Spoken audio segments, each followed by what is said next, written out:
bendito seja o reino do Pai, do Filho e do Espírito Santo.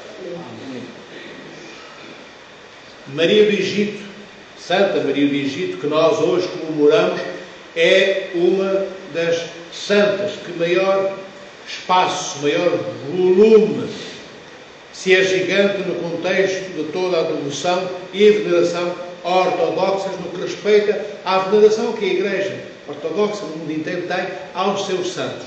Maria do Egito é um gigante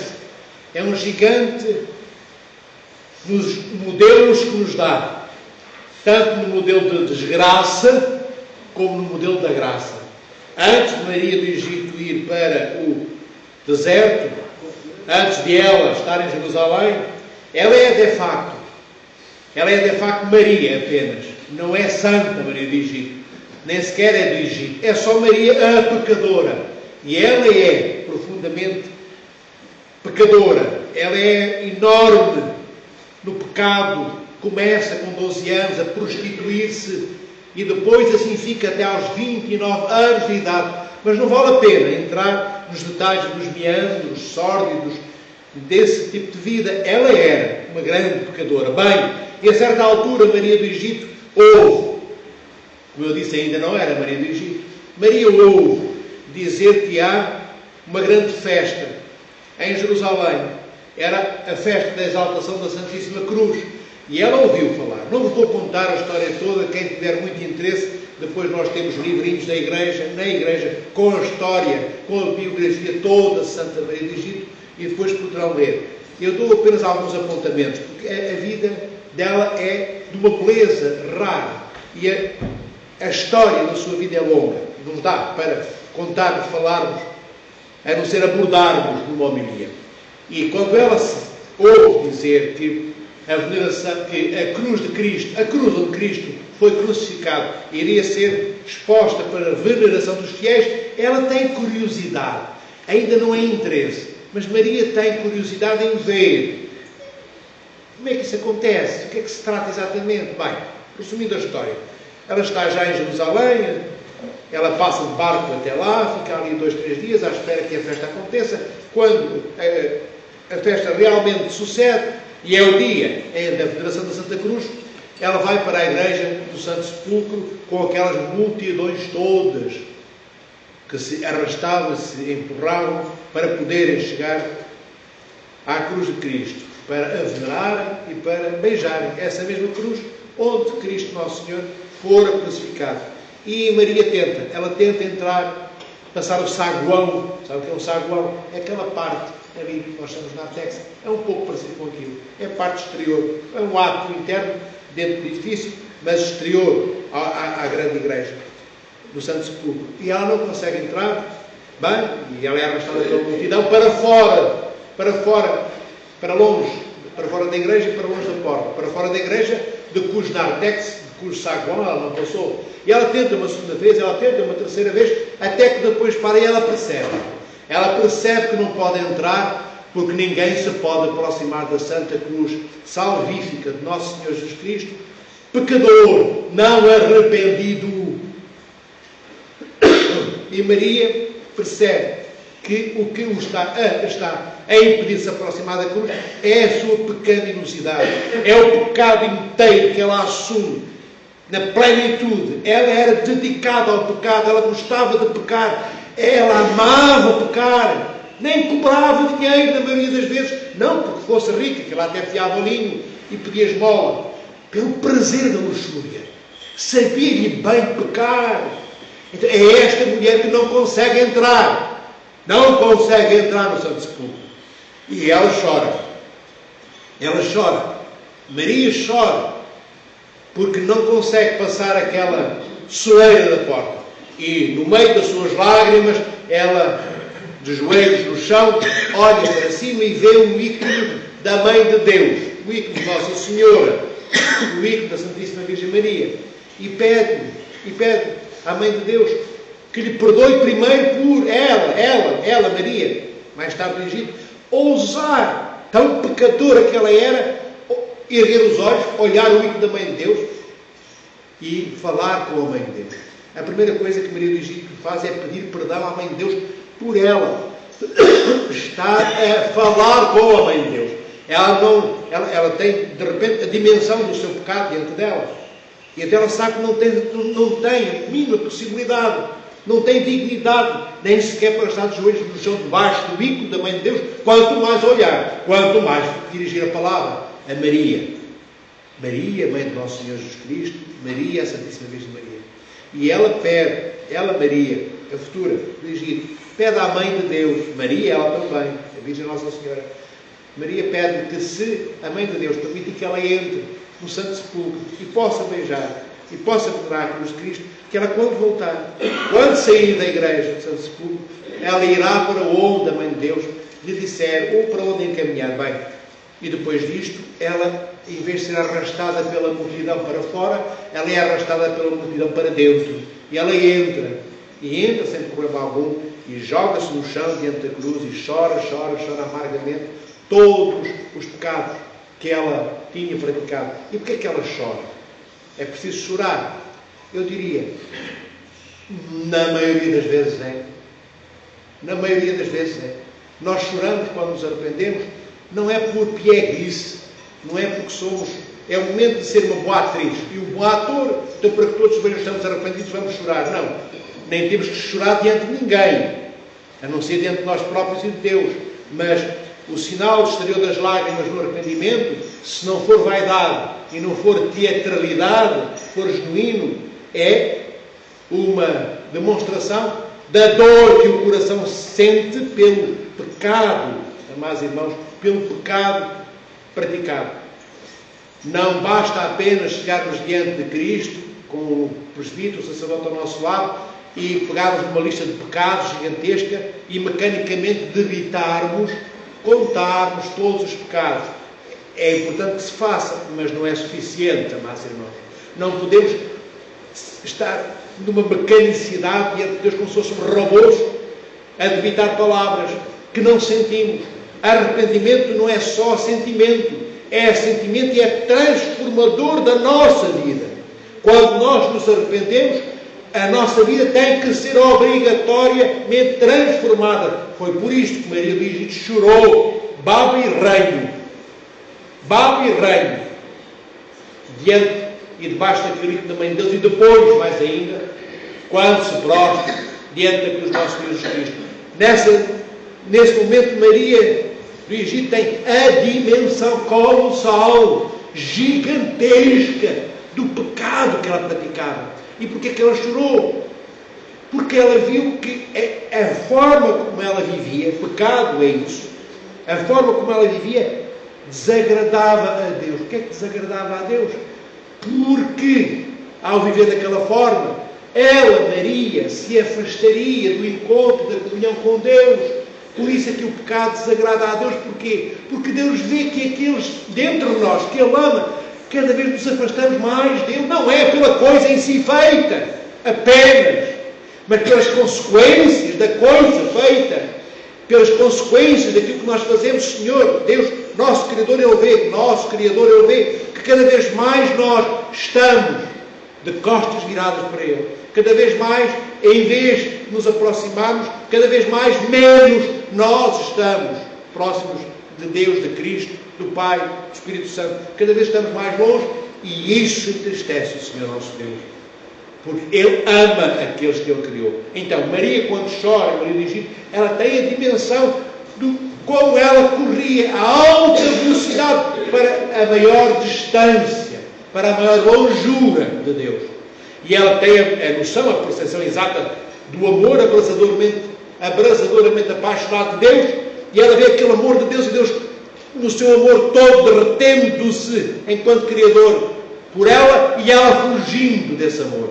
E é esta imagem de Deus amando-a e ela fugindo do amor de Deus que faz com que ela fique perturbada e chore amarga e dorialmente, com dor, com pranto. E naquele momento, ela, depois de chorar, tinha que chorar, de pedir perdão ao nosso Senhor Jesus Cristo, ela sai, e quando sai o saguão da igreja, o nartex, olha para o ídolo da Mãe de Deus e pede, de joelhos novamente, que Maria lhe diga então porque ela quer cumprir o que prometeu antes de entrar na igreja. E houve uma voz que lhe diz: vai e atravessa o Jordão. Pronto, terá sido a voz da mãe de Deus, segundo Maria do Egito, e ela vai, resumindo, ela vai e vai para o deserto. Já vos contei outros anos a história dos pães, que não conta as moedas, uma travessa de barco, disto, daquilo, não conto, este ano não conto nada disso. Leiam a história. Temos de deixar de ser preguiçosos, quem quer e quem gosta de conhecer um pouco mais, temos de dar corda aos sapatos, como diz o povo, e começarmos a ler, pegar as coisas que a igreja tem, e quem tiver interesse na vida de Santa Maria do Egito, vai ler. Bem, e no deserto, porque é que ela vai para o deserto? Ela é radical, e muitos de nós não gostamos de coisas radicais, mas porque é que ela teve que ir para o deserto? Porque é que ela não podia apenas mudar de vida, não se prostituía mais, arranjava um marido simpático, casava, tinha os seus filhinhos? Sim, ela poderia ter feito isso. Mas ela entendeu que isso não era pesado. Se numa balança fosse posta a postura dela antes de encontrar a Santa Cruz e a postura dela depois, uma vida normal não era suficientemente equilibradora quanto ao empenhamento que ela teve na desgraça da sua vida até aos 29 anos. Então, ela foi radical no pecado, ela tinha que ser radical na virtude. É por isso que ela vai para o deserto. E por 47 anos lá fica. Até que um dia chega o Padre Zósimo lá, velhinho, ele também pecador, porque ele vai para o mosteiro São Saba, que estava muito próximo do Rio Jordão, porque ele se achava o maior dos ascetas. São o Padre Zósimo, era um presbítero e era um monge. E ele era de facto o melhor dos ascetas, mas tão vaidoso que ele achava que não havia ninguém que fosse melhor do que ele. Então ele queria desafios, queria ver se Deus lhe dava a possibilidade de ele encontrar alguém maior do que ele, mais capaz do que ele, no ascetismo, no jejum, no rigor, da obediência, da oração e por aí fora. E vai para esse mosteiro. E era tradição nesse mosteiro, no domingo do Grande Perdão, os monges levavam uns figos, umas tâmaras, um odre com água, às vezes um bocadinho de pão, e partiam para o deserto. Atravessavam o Rio Jordão, entravam no deserto e só voltavam ao mosteiro de São Saba no domingo de Ramos. Logo ficavam todos, 40 dias da Quaresma, pelo deserto. Mas longe uns dos outros, não falavam uns com os outros, ninguém via, nem presenciava, nem testemunhava o que é que cada um deles fazia. Se estavam a dormir, se estavam a jejuar, o que é que estavam a fazer? Eram monges, excetos, pessoas sérias, de um grande mosteiro que tinha essa imagem de seriedade. À partida faziam exatamente isto que era para fazer. E é nessa altura que o Padre Zósimo vai também para o deserto e encontra Maria do Egito. Ela fugia dele, não queria falar com ele, porque ela andava nua. Há 47 anos no deserto, as roupas que a cobriam quando ela veio para o deserto estavam esborbadas, estavam estragadas, estavam no chão. Ela era só pele e osso. Vai, resumindo, eles têm um diálogo muito bonito e o Padre Zósimo vê que ela é não só protegida e abençoada por Deus, ela é já uma transportadora de Cristo. Ela é uma transportadora do Espírito Santo. Ela é uma mãe de verdade, no amor, semelhante à Mãe de Deus. E é, sobretudo, alguém profundamente humilde, porque ela continua a ter a noção da dimensão do pecado. E quando encontra o Padre Zósimo, e o Padre Zósimo vê que ela flutua 30, 40 centímetros do chão, quando ela começa a orar, e ele fica aterrorizado, e prostra-se, e pede perdão a Deus. Ele, porque pensava que era maior do que os ascetas, e está diante de uma mulher que é 1000 vezes mais do que tudo aquilo que ele pensava ser. E Maria não entra em historietas de vaidades. Quando acaba a oração, ela prostra-se diante do Padre Zósimo, ele queria que ela lhe desse a bênção, e ela diz que não, porque ele era sacerdote, primava sobre ela. E o Padre Zósimo, como se faz na Igreja Ortodoxa, diz-lhe: mas tu primas sobre mim, sou sacerdote, mas tu espiritualmente és mais do que eu. Então o que é que fazem? Ele beija-lhe a mão porque ela espiritualmente é superior, e ela beija-lhe a mão porque ele é sacerdote. Mas um ano depois, quando ele traz a comunhão dos mistérios santos do corpo e do sangue de Cristo, é ao contrário. Primeiro ela beija-lhe a mão porque ele traz o corpo e o sangue de Cristo. E ela beija a mão, sacerdote, o Padre Zósimo. E depois ele faz, enfim, o que fez no ano anterior, beijando a mão a Santa Maria do Egito. Esta história de beijar a mão para aqui, beijar a mão para lá, qual é o interesse? Isto tem todo o interesse, mas é o reconhecimento no beija-mão de Maria do Egito ao Padre Zósimo e vice-versa. Está a hierarquização, manifestando aquilo que cada um deles é no amor e na humildade. Há uma ordem de precedência. Não podemos viver de uma forma qualquer, nem sentarmos onde nos apetece, nem levantarmos quando nos apetece, nem olharmos para onde nos apetece, nem falarmos quando nos passa pela cabeça. Deveria de haver, e há, uma ordem no mundo, na vida e sobretudo na igreja. E esta ordem é espelhada também no relacionamento entre Maria do Egito e o Padre Zósimo. Bem, e Maria morre. E um ano depois de ter comungado o corpo e o sangue de Nosso Senhor Jesus Cristo, o Padre Zósimo vê que entra no deserto e ela está morta. E ela está morta, e estava morta desde o dia em que comungou, um ano antes, o corpo e o sangue de Nosso Senhor Jesus Cristo. E tinha escrito no chão para o Padre Zósimo, quando a disse, porque ela tinha combinado com o Padre Zósimo, que no ano seguinte viria ter com ela de novo. Bem, e ela escreve no chão para o Padre Zósimo a enterrar, só que a terra era muito dura. E ele tinha ali um pau, um graveto, e não dava com o graveto fazer coisa alguma. Até que ele vê um leão. E ela tinha dito, Maria do Egito, que nunca viu durante 47 anos animais ferozes, selvagens no deserto. E o Padre Zósimo vê de repente o leão e fica com medo. E depois pensa, bem, se ela nunca viu nenhum animal feroz, e agora está aqui certamente foi enviado por Deus. E ele aproxima-se, e o leão aproxima-se dele também, e o leão parece um gatinho, um leão enorme, grande, e ele pede ao leão ajuda. Não conseguia abrir um buraco para enterrar Santa Maria do Egito, e o leão escava com as suas garras, das mãos dianteiras e traseiras, ou das quatro, e faz um buraco suficientemente fundo para enterrar Maria do Egito. Bem, e ela é enterrada. E o Padre Zósimo não sabia o nome dela. E é nessas... Não sabia porquê. Porque ele estava com tanto enlevo naqueles dois encontros com ela, nem se lembrou de perguntar a Maria qual era o nome. Ele não sabia que ela se chamava Maria. E é naquela escrita no chão que Maria do Egito diz ao Padre Zósimo, enterra pela serva Maria. E ele passa a conhecer que ela era Maria. Bem, resumindo, o que importa aqui de Maria do Egito é nós vermos, queridos irmãos e irmãs, Maria do Egito não tem natureza divina, ela só tem natureza humana, como a Mãe de Deus. Ela não é um exemplo inalcançável, é um exemplo para todos nós. Nós pensamos que isto é radical demais. Não há nada radical demais nem de menos. Mais radical do que Maria do Egito é Nosso Senhor Jesus Cristo, que sobe à cruz para na cruz morrer por amor a nós todos, para que todos possamos ter a possibilidade de escolhermos estar com Ele. Nem sequer na cruz Cristo nos obriga. Ele na cruz conquista, na Santa Cruz, na qual Cristo morre e da qual ressuscita, Cristo conquista-nos a vida eterna. E depois, ainda deixa ao nosso critério, vejam bem, o amor de Deus. E quão envergonhados deveríamos nós estar. Deixa ao nosso alcance a possibilidade de querermos aceitá-lo como Salvador e entrarmos no reino do céu. Ou não.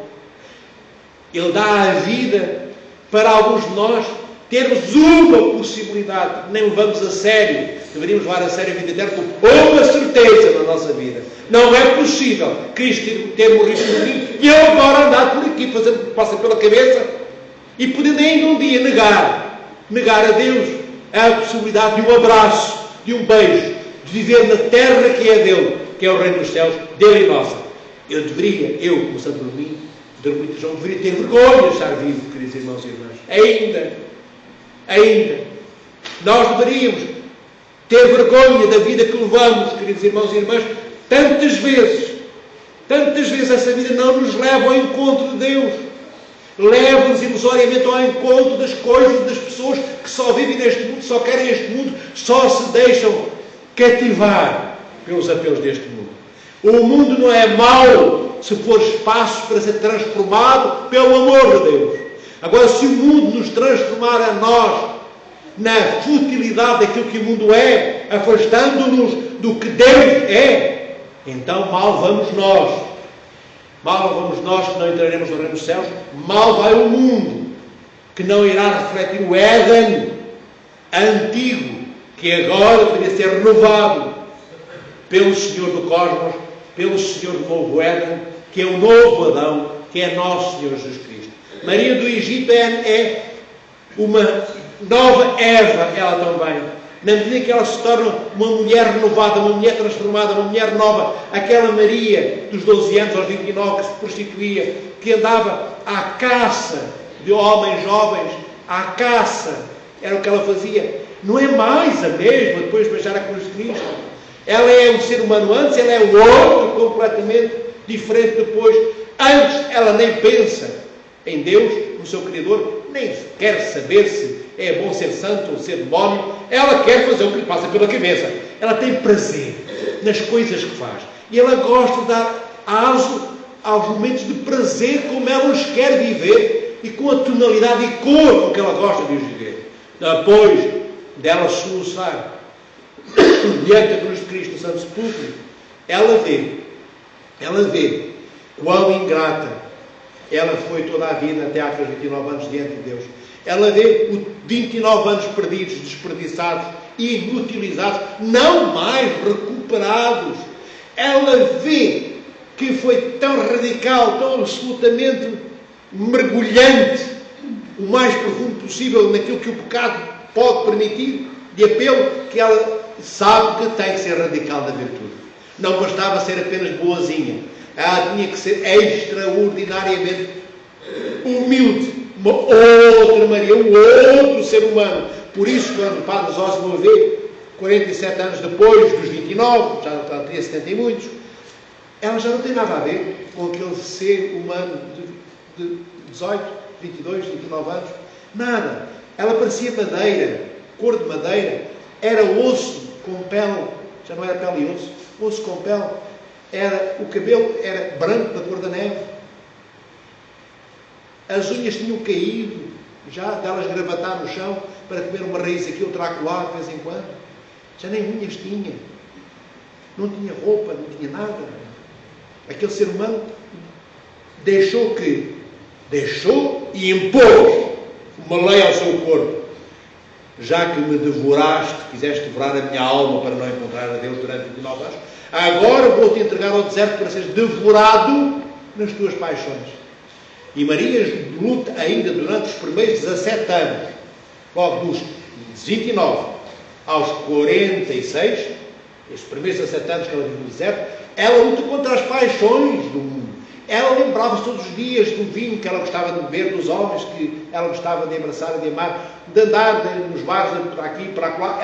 Só isso lhe vinha à cabeça. 17 anos a lutar com essas imagens.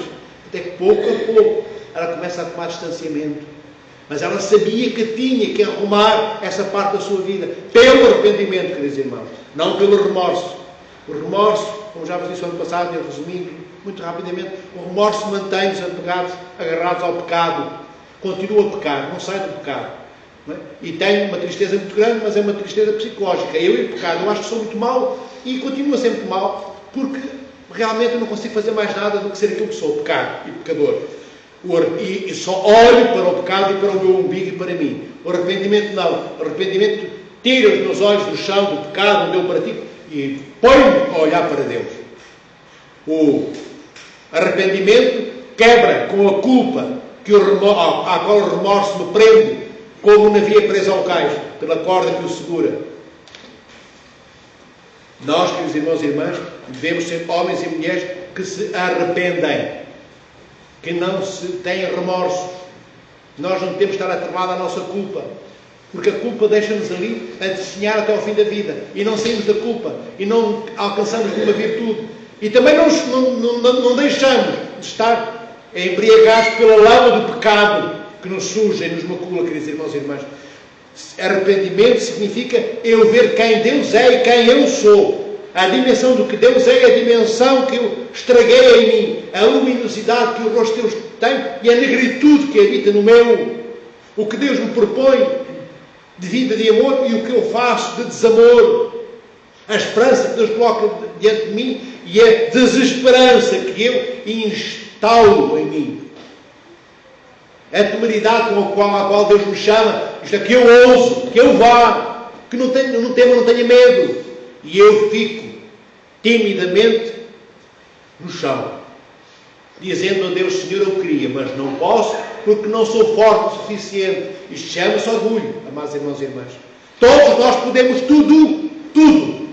E não precisamos da nossa força pessoal para absolutamente para nada. Desde que nós digamos humildemente a Deus: Senhor, eu quero ir daqui para lá, mas a minha força não é suficiente para que eu chegue até lá. preciso da tua força em mim, ajuda-me, Senhor. E se fizermos isto com humildade, Deus vem até nós, como foi ter com Maria do Egito, e as nossas vidas serão transformadas, e os milagres acontecem ao nível da nossa saúde, melhoramos, ao nível antes da nossa saúde física, da saúde da nossa alma. Já somos homens e mulheres que se arrependem, que reconhecem o quê? Reconhecem que andavam com os olhos fechados, porque para reconhecer alguma coisa tem que ter os olhos abertos, e o pecado fecha-nos as pálpebras.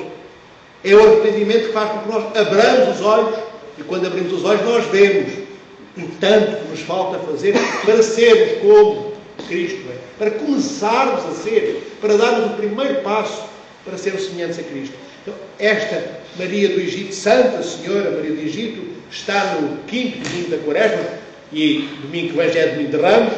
Ela está aqui para nos dizer que, ao fim de 5 domingos, é possível termos começado a grande Quaresma no domingo do grande perdão, com o pecado do tamanho ou até maior do que aquele que praticou e cometeu e realizou Maria do Egito, e chegar os 5 domingos depois, como ela chegou, de pecadora inveterada. Alguém que olhasse para ela diria: esta mulher não tem jeito, como dizem os brasileiros, no seu linguajar, e alguns de nós. Esta mulher não tem como, não tem ponta por onde se lhe pega, diriam aqueles que a vissem há 5 domingos atrás. E agora, no 5º domingo da Quaresma, nós vemos o quê? Vemos o quê? Nós vemos uma mulher anjo. Já não vemos uma mulher pecadora, vemos uma mulher anjo. Ela já levita. É importante o fenómeno de circo levantado no chão quando há? Não, mas tendo em conta quem ela era e tendo em conta que isso acontece, esse levitar significa a leveza na qual a alma dela se transformou. Isso significa a presença da graça de Deus, o poder de Deus, o amor de Deus.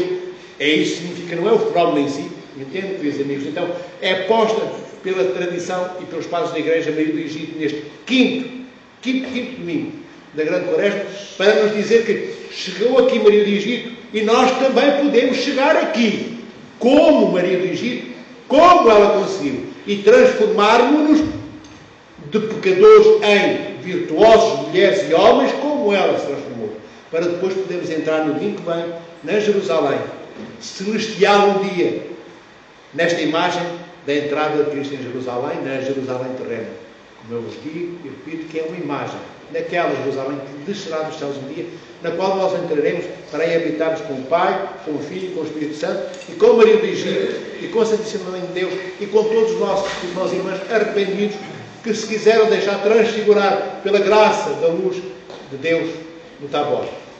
Que o Senhor os abençoe nesta semana que ainda falta. No próximo domingo, venham todos, é domingo de Ramos, a entrada do Senhor em Jerusalém. É uma festa, uma beleza única, que é a imagem também daquela possibilidade, que se nós quisermos, deixará de ser uma possibilidade e passará a ser uma certeza. Entraremos com Cristo nessa Jerusalém celeste terrena, para que ela nos catapulte para a entrada na Jerusalém celestial, onde, uma vez mais vos digo, habitaremos por sua misericórdia e compaixão divinas máximas com o Pai, o Filho e o Espírito Santo, eternamente, agora e sempre, pelos séculos. Amém.